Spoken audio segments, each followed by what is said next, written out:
All right, so next we're going to look at finding the general term of a sequence by identifying a pattern. We should be able to write down the general term of a sequence when given a list of its terms. To do this, we look for a connection between the subscript that identifies the term and the term itself. Example 4. Example 4 says, find the general term in the sequence 1, 1/3, all right, etc., etc., etc. Here's what we know. We know that U1 is equal to 1 over 3 to the 0. U2, which is still just 1. U2 is equal to 1 over 3 to the 2 minus 1, which is 1 over 3. U3 would be equal to 1 over 3 to the 3 minus 1, which would be 1 over 3 squared, which is 1 over 9. U4 would be 1 over 3 to the 4 minus 1, which is 1 over 3 cubed, which is 1 over what? 27. So at this point, I should be able to say what the general term is. The general term UN is equal to 1 over 3 to the n minus 1. The power is always the term number minus 1. So the general term is UN is equal to 1 over 3 to the n minus 1.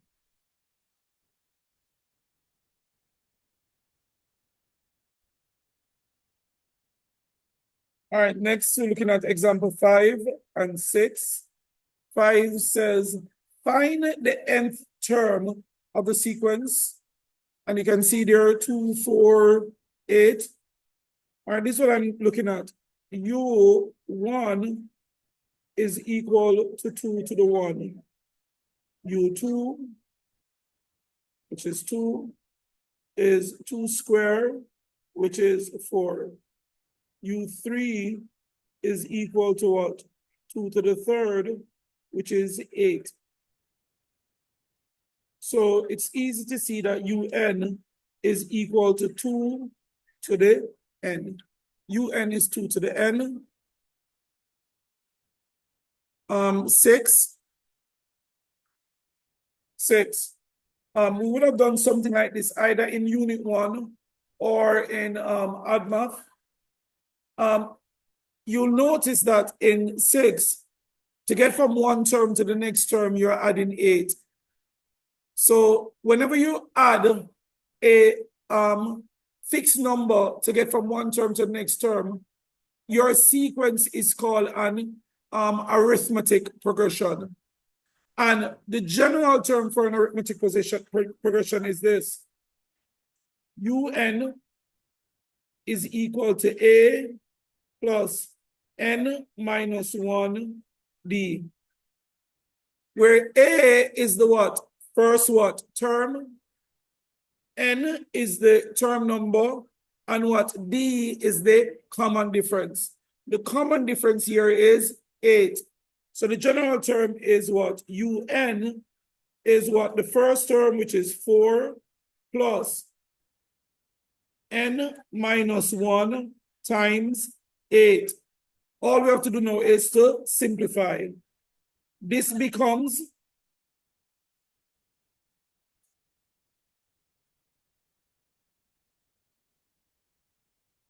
4 plus 8n minus 8. This is 8n minus 4. The general term UN is 8n minus 4. Let's see if we see another one like this. All right, very quickly, please do example 7.